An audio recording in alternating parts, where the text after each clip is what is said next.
ou de traitement dégradant. Elle indiquera que ces actes ont banni et exclu du champ d'application de cette loi. Sous ce rapport, elle fera noter que des sanctions seront prononcées s'il existe des preuves les attestant. De plus, l'Observateur national des lieux de privatisation de liberté.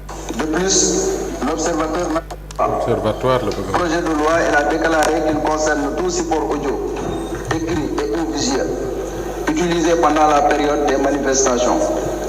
S'agissant de la question se rapportant au cas de torture ou de traitement dégradant, elle indiquera que ces actes ont banni et exclu du champ d'application de cette loi.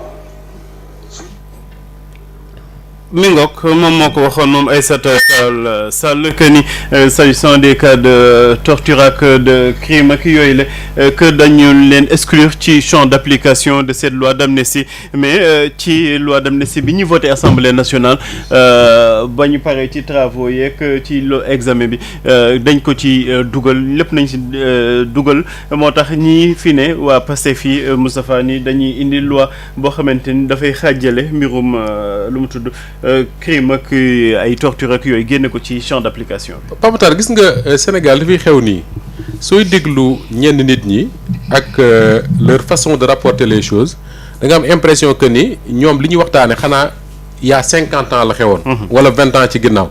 alors que Pape li ñuy waxtaane nii yàggul. quelques mois ci ginnaaw kese la. soo fàttalikoo bi Ousmane Sonko ak Bassirou Diomaye Faye nekkee prison ak waa Pastef yooyu la. bi Macky Sall waxee ne dafa bëgg a def une loi d'amnistie. Ousmane Sonko ci boobu mi ngi koy fàttaliwaat ci campagne électorale bi. dafa recevoir des députés de Pastef notamment l'ancien président de groupe muy nu mu koy tuddee Birame Souleye Diop. lan moo doon objet wu discussion bi. su fekkee ne loi d'amnistie bii ñu teg dafay permettre suñu xale yi nekk prison génn mën ngeen ko voter. mais su fekkee dafa am benn crime de sang bu ci bokk bu leen ko voter. ñu dem en commission. La question a été posée à Aïssata Tall Sall ministre de la justice. mu ne les tortures crimes de sang et cetera mënu cee bokk. loolu la rapporteur bi di fàttali d'ailleurs. Effectivement que ni l'observatoire des lieux de privation xaw ma lan des libertés mooy ñiy xool prison yeeg yooyu dinañ gëstu pour xam ci ñan lañ torturer ci biir prison yeeg ci commissariat yeeg yu demee noonu. parce que nañ ko wax mu jeex am na ay des gosses qui ont été torturés dans les commissariats de police loolu mooy liy dëgg. maintenant ba ñu demee ca plénière ba foofu la man je crois que coow li ñu waxtaanee yëpp foofu la commencé en fait bu ñu demee ca plénière ba Birame Souleye Diop je crois soo seetaatoon vidéo bi di nga ko gisaat. posé waat la question à Aïssata Tall Sall. mais la réponse en commission bokkul ak la réponse en plénière. Effectivement loolu moo taxoon les députés de Pastef voté wuñ woon la loi d'amnistie. ce que Amadou Ba est en train de faire man damay toog ma ne j'ai l'impression que ni. man je le dis je le revendique man j'ai toujours dit que ni cette loi là nañ ko fi jël dañ ko abrogé mu jeex tàkk. mais su ma dégloo les explications des gens de Pastef notamment du député Amadou Ba. c'est comme si dañuy delloo ca ñoom ni ñu bëggee woon loi ba avant ñu koy voter. Effectivement mooy loi boo xam ne mën na amnistier pour que ñoom j'essaie de me remettre en 2021 2023 yooyu quoi. pour que ñoom seen xale yi nekk prison ñu génn. mais mu nekk loi boo xam ne crime de sang du ci bokk torture du ci bokk. loolu lañ nekk di indiwaat. moo tax booy wax ne ñi ngay tudde ne ñoom ñooy rang ci ginnaaw xaw ma noo ko waxee la rang bi ci ginnaaw. oui ils se sentent mal à l'aise mais c'est tout à fait normal. parce que c'est des gens qui non seulement bokk nañ ci ñi voter la loi là mais dañ ko défendre. dañ ko défendre tagg ay baaxi loi boobu. Effectivement ñooñu tey lu ñuy waxtaane ci loi bi mënuñ ci nekk à l'aise. la seule chose bi ñu mën ñoom mooy. wax ne loi bi bu ko kenn abrogé bu ko kenn interprété nañ ko bàyyi mu mel ni mu mel mais Pape bàyyi ko mu mel ni mu mel. dafa am ñu mu arrangé mais arrangé wul les sénégalais. sénégalais yi nga xam ne ñoom ñoo suul seeni doom.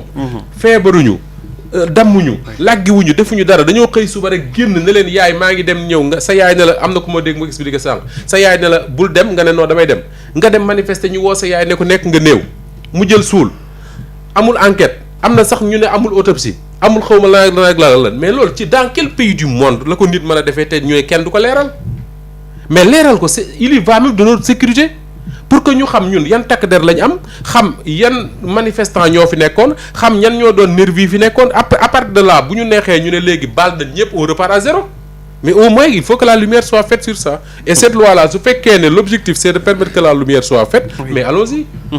ci commission yi esprit bi leeroon na nañ mooy fexe ba li nga xamante ni ay manifestation la ak yooyu la ñu bàyyi mu sedd mais wàllum crime ak torture yooyu mënut a bokk ci loi d'amnistie mais ba ñu ñëwee ci plénière bi si lañu changé lépp indi beneen loi boo xamante ni daanaka lépp la jël rek ñu dëxañ ko ni lépp la ñuy faasee doo Georges Nesta. mais loolu kenn mënu ko faase laa la wax nii xam nga lii dañuy wax ay loi d'amnistie mais lii c'était une loi d'amnésie maanaam obliger les Sénégalais à oublier ce qui s'est passé. te loolu moom loolu la Sénégalais yi dul nangu. gis nga bu fekkoon ne comme ni ko Macky Sall waxee woon que la loi elle est là pour réconcilier les Sénégalais mais c'est tout à fait le contraire loi bi kay day gën a xaajale Sénégalais sax au contraire parce que bu fekkoon ne pour génnee ñi nga xam ne ñoo nekkoon kaso pour génne leen rek. te nga xam ne yow xam nga dans quelles conditions la nga leen yóbbu kaso. loolu jarul loi d'amnistie parce que des gens sont sortis comme ni ko sëñ Moustapha Sy waxe woon bi ko Abdou Diouf tëjee ñu ne ko benn waay moo ko fekke woon ne ko nañu jéem pexe pour génne la mu nekk nu ñu comme pexe moo tax ñu dugal ma fu ñu ma dugg nii nañu wut même pexe boobu pour génnee ma mais c'était ça la même chose on n'avait pas besoin de voter une loi d'amnistie pour sortir les gens de prison. La preuve c'est que génne nañ leen kaso te kenn voté wul loi bi. donc loi bi tey nga xam ne dafa waroon a ñëw pour réconcilier Sénégalais yi. mënoo réconcilier les Sénégalais maanaam mënoo réconcilier ay nit te situé les responsabilités. xam kan moo tooñ ku ñu tooñ mooy baale. koo xam ne nag yaa tooñ ñu mën a xam ne diw mii Moustapha mii lii mooy responsabilité dans ce qui s'est passé. foofu la réconciliation nationale mën a neexee. te boo ko gisee réew yi yëpp muy Côte d'Ivoire muy Guinée fépp fu mënta am. ces genres de trucs là on commence d'abord par une commission réconciliation mais d'abord une commission vérité bi bu amee léegi rek jubóo bi neex. mais tant que kenn xamul ku def. mais loolu mënul nekk loolu ce sera un truc comme on appelle ce sera une réconciliation de façade. comme ni ko tubaab di waxee rek le sorcier oublie toujours mais les parents de la victime n'oublient pas donc ñi nga xam ne ñoo si am ay nit nga xam ne dañoo décédé ñii am si ay blessures ñu tëj leen pendant longtemps bu ñu leen génnee sax ils ont perdu en tout cas certaines facultés mentales et tout ça mais ñooñu on ne peut pas laisser passer ça. Oui. Parce que ça Sénégal devait signer des conventions internationales.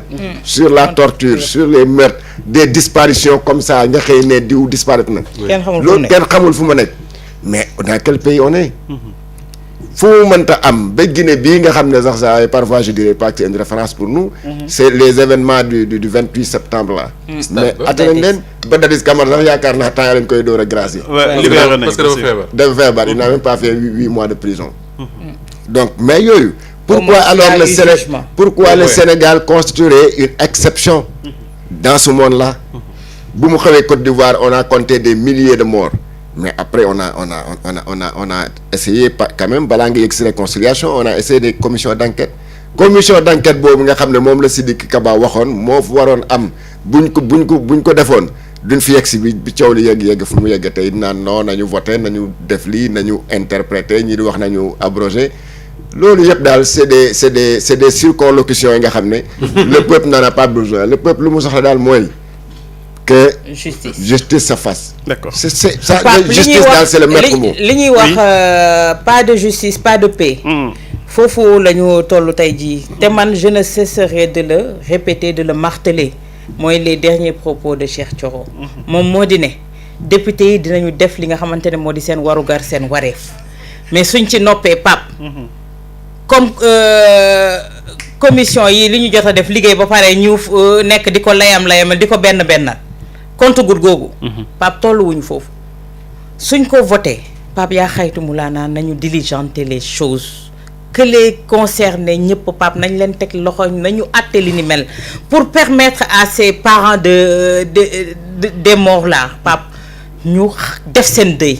parce que ñu ci bëri tey defaguñu li nga xamante ne moom moo di seen dëy am na ñoo xamante ne ñu ngi dund lu métti parce que seen xel ba léegi mënagul jug ne ñi def li ni mel ci seen doom a ngi tëdd basax ñoo ñi ngi dox ci kaw suuf di ndaataatalax mënuñu ko nangu kon tey jii lu ñu naan le temps de la justice n'est pas le temps des hommes. Pape loolu dafa war a dañ tey justice bi la ñuy xaar Pape pour mu réconcilier les Sénégalais. mu baral jéego yi. na ko baral je crois que du nekk rek loi day interpréter ñu voilà on a voté une loi. en tout cas dugal si tiroir yi toog. c'est ce qu'il faut éviter. je crois que ça il faut l'éviter. bu ñu demee ba voté xaw ma dañ koy abroger xaw ma dañ koy interpréter xaw ma dañ koy rapporter. moom kay dañ koy mais na am suite des suites. effectivement maanaam ñu mën a situer les responsabilités. mais bu ñu ko voté nii rek ne voilà on a voté on a abrogé la loi d'amnistie wala on l'a interprété arrangé nañ ko nii ak nii après fàtte. kon c'est pas la peine. xam nga ñiy woote réconciliation te teguñu ko fenn fudul ci suñu capacité d'oubli. maanaam nañu fàttali fi amoon quoi. xam nga Pape dafa xamul tax mu yomb ci ñi koy wax. oui c'est parce que diggante 2021 ba 2012 ba 2024. jàppuñu seen mbokk. torturé wuñu seen mbokk duma wuñu seen mbokk ñoom ñi ngi doon lekk seen ay ginaar. di liggéey nu mu leen neexee di wàcc di def xamuñu woon sax ba xam li xew ci réew mi. mais yow Pape Makhtar même bu fekkee amoo ci mbokk. sa liggéey permettre la ngay gis li nga xam ne moo doon xew ci Ndakaaru gii ak ci yeneen capitale. ngay discuter ak ay nit ñoo xam ne da nga leen xam bu baax. des gens je donne des exemples des gens qui sont venus ici à Walf. faire des émissions ak yow. génn fii quelques jours après ñu ne la alkaati yi jàpp nañ leen dóor nañ leen bañ xaw a dee. des gens qui sont venus ici faire des émissions. wala ñoo xam ci lu bu baax a baax comme ni nga xamee Awa Diop Ndiaye ak Georges mi nga xëy suba ñu la jàpp nañ ko ma nga prison. pourquoi am jàpp ko ma nga prison parce que dafa taxawoon buntu kër Ousmane Sonko. wala parce que dafa demoon xaw ma fan doon doxi soxlaam ñu daf ko jàpp ko. am na ñoo xam ne mais je donne un exemple très simple le député Cheikh Oumar Bamba Diop. bi nga xam ne moo wax tey jii à l'Assemblée. quelqu'un que je connais très bien. benn yitte la am mooy Mame Thierno Birahim Mbacké. c'est ça mais kooku ñu fekk ko fii ci kër. jot nañu xam Thierno du sax kër Ousmane Sonko. fële côté kër Ousmane nu mu tudd. ci clinique bi clinique ba nekk si kër góor gi. jàpp ko fa moom ak Samba Dang ak Cheikh Thioro Mbacké ak ñeen yóbbu commissariat central. Cheikh Thioro Mbacké ak Samba Dang ay député la ñu libéré leen. moom du député ñu jël ko yóbbu ko ci kaso bi pendant des mois et des mois. bu la nettalee dans quel man je l'ai rencontré bi mu génnee prison presque ay 15 jours après ma dajeeg moom ci benn kër mais wax sax mënu ko ndax sëqët gi mu fa jëlee. su la nettalee dans quelles conditions il a été mis en prison koo xam ne. xamul dara ci luy violence. jàngale alxuraan la xam lijjanti mbiru Mame Thierno Birahim noo ko waxee sànq sax. jot nañu xam Thierno. xam Thierno jot na. loolu mooy yitteem. on l'a mis en prison pendant des mois. ce gars là tey yàlla mi dara tawul député yam àndaloon. ban jàpp ko tey seen ay collègues la parce que nekk na député. effectivement boo ko déggee tey mu wax nga xam ne kii li muy wax comme di Awa Diop Ndiaye. c'est quelque chose bu mu vivre. d'accord. la dame Amy Dia. oui. man yàlla dafa def bi mu nekkee kaso j'ai envoyé des gens pour enquêter rencontrer sa famille enquêter sur elle dundam ak yu dem parce que benn liggéey bu ma doon def. mais dame boobu bu ñu la waxee dans quelles conditions on l'a mis en prison.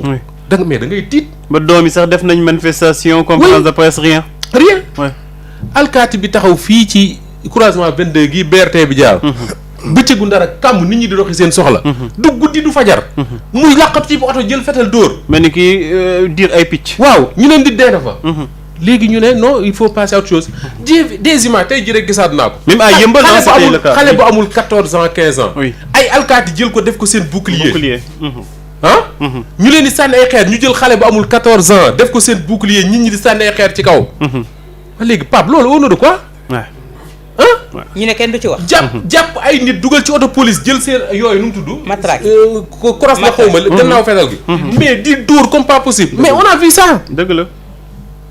waaw léegi nag loolu ñu ne kenn du ko wax parce que ay takk der lañ. Colobane image yooyu maa ngi koy gis sànq sax Damboj di ko partagé. bu ñuy sox ci buntu kër googu le heureusement ba dajee